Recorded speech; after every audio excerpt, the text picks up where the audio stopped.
मधल्या टप्प्यावर लिंबाचं झाड आहे. आपल्या पाण्याच्या कॉकपाशी तुटलाय कॉक, त्याचा आणलाय, पण आता मी आणलं घेऊन आलोय. त्याला सर दगड लावून थोडंसं आळं बनवलंय.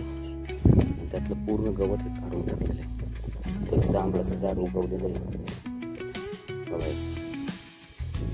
आणि लिंबाचं झाड खूप सुंदर, त्याची वाढ आहे. आपण लावलेल्या नेटच्या वरती वाढते आता.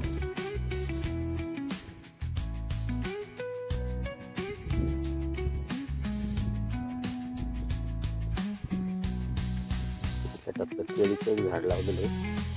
त्याची सभोवती सगळं गवत काढलंय. वाळलेली पानं त्याची खत फिरत नाळ व्यवस्थित. जांभळाचं झाड एक उगवलेलं आहे.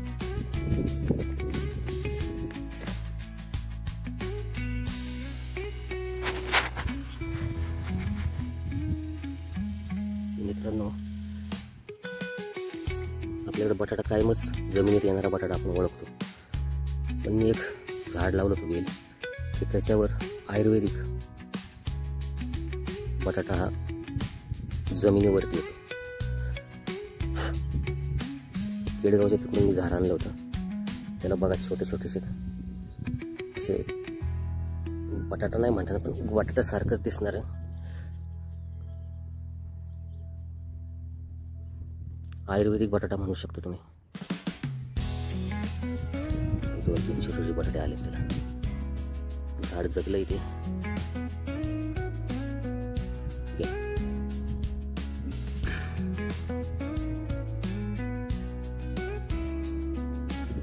गायने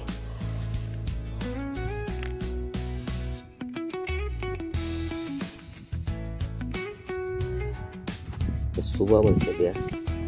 तिथं अशी टणटणीची अडचण आहे. ते आरामशीर उगू शकतो. त्याच्यामुळे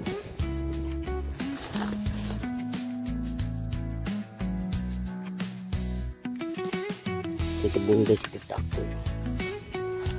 त्याला अडचण येणार नाही. जनावरांपासून सुरक्षित राहील. मागं बऱ्याच दिवसापूर्वी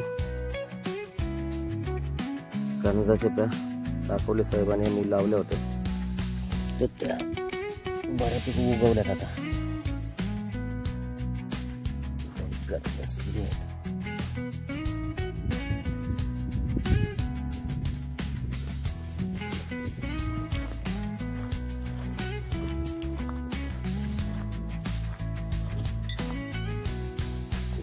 हटपत नाही, बऱ्याच ठिकाणी लावलेले आहेत.